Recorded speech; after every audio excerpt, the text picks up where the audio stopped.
असां हिन वक्त टंडोमाऊ खान ज़िले के कदीमी गोठ हुसैन खान लिगारी में मौजूद आहियूं, जिथे तरक्याती कमन बाबत ॻोठाणनि पंहिंजा वीचार इब्रत न्यूज़ सां वंडींदे हिन रीत चयो।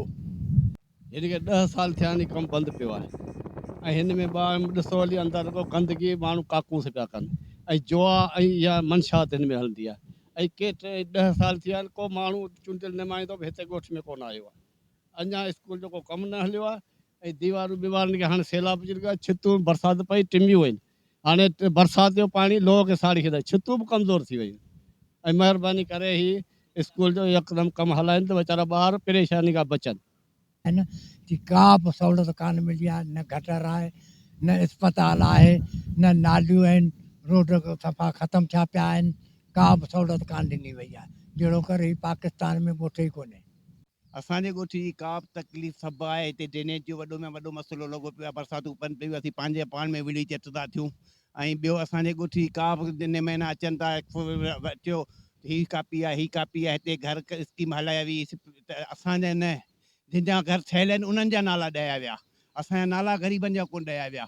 ऐं ॿियो असांजे स्कूल में 10 साल थिया आहिनि, हिते स्कूल बंदि पियो आहे। हिकिड़े स्कूल में 31 मास्तर वेठा आहिनि, उन करे हिकिड़े स्कूल में ॿार सथिया पिया आहिनि, गर्मी लॻी पई आहे, न स्कूल जी सहूलियत आहे न छा। हिकिड़े ॿार ऐं ॿियो मिडिल प्राइमरी स्कूल गॾु कयो वियो आहे। महिरबानी करे असांजो स्कूल खोलियो वञे, जंहिंजे 4 कमरा मुकमल थी विया आहिनि, अधु में ठेकेदार पैसा खाई भॼी वियो आहे, 2 कमरनि जी पीड़ भरी पई आहे, उते कमु कोन हलियो आहे, 10 साल थी विया आहिनि। साईं नालियूं घटियूं रस्ता रोड सभु तबाह थिया पिया आहिनि।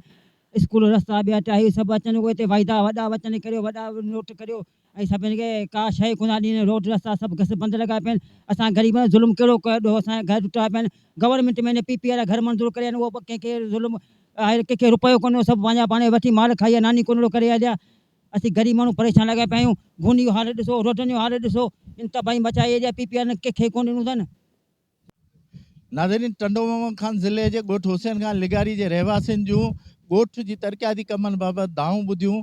उन्हनि जो चवणु हो त चूंडियल नुमाइंदा सिर्फ़ु वोट वठणु अचनि था, न स्कूल आहे, न गैस आहे, न लाइट आहे, न पाणी जी सहूलियत आहे। असां दाह ॾियूं त कंहिंखे ॾियूं, सिर्फ़ु वोटनि जे लाइ असांखे तंग कयो पियो वञे। ॿियो हिते तरक्याती कमु कराइण जे लाइ को बि तयारु कोन्हे। ज़ुल्फ़कार चांडियो, इब्रत न्यूज़, टंडोमाऊ खान।